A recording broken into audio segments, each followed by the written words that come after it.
افغانستان آشنا شوید. میرویس هوتک.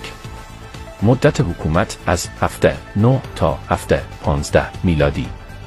عبدالعزیز هوتک. مدت حکومت از 715 تا 717 میلادی. محمد هوتک. مدت حکومت از 717 تا 725 میلادی. حسین هوتک. مدت حکومت از 730 تا 738 میلادی. نادر شاه. مدت حکومت از 738 تا 747 میلادی. احمد شاه بابا.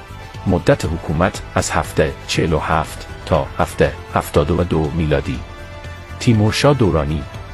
مدت حکومت از 772 تا 793 میلادی.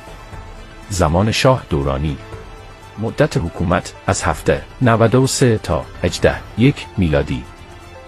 محمد شاه دورانی. مدت حکومت از 801 تا 803 میلادی. شاه شجاع دورانی.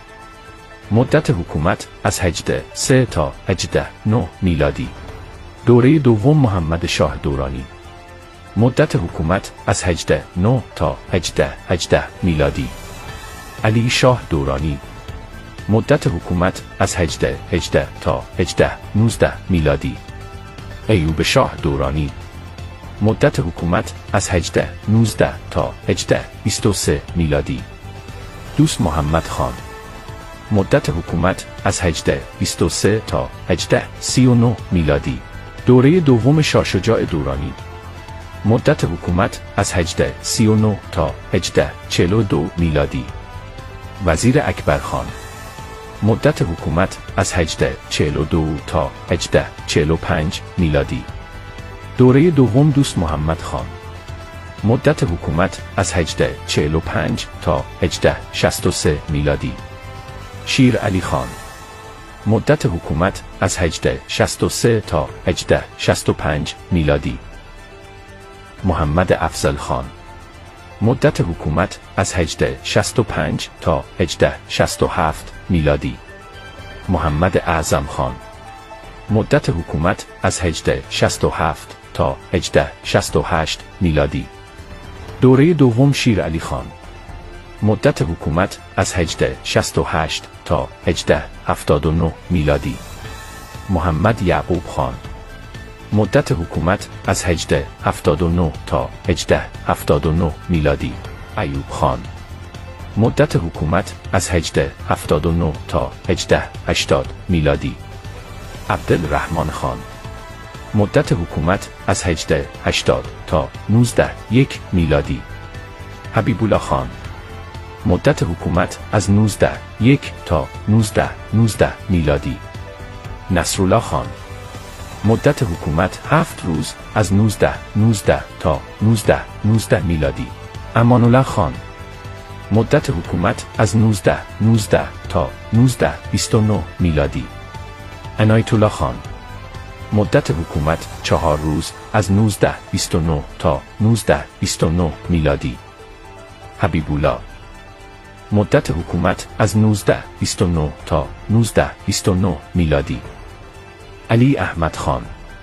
مدت حکومت از 1929 تا 1929 میلادی. دوره دوم امان الله خان. مدت حکومت از 1929 تا 1929 میلادی. محمد نادر شاه. مدت حکومت از 1929 تا 1933 میلادی. محمد ظاهر شاه 1933 تا 1973 میلادی. محمد داوود خان. مدت ریاست جمهوری از 1973 تا 1978 میلادی. نور محمد ترکی. مدت ریاست جمهوری از 1978 تا 1979 میلادی. حفیظ الله امین. مدت ریاست جمهوری از 1979 تا 1979 میلادی. ببر کارمل. مدت ریاست جمهوری از 1979 تا 1986 میلادی. نجیب الله. مدت ریاست جمهوری از 1987 تا 1992 میلادی. صبغ طلا مجددی. مدت ریاست جمهوری از 1992 تا 1992 میلادی. برهاندین ربانی. مدت ریاست جمهوری از 1992 تا 2001 میلادی. حامد کرزی. مدت ریاست جمهوری از 2001 تا 2014 میلادی. اشرف غنی. مدت ریاست جمهوری از 2014 تا 2021 میلادی.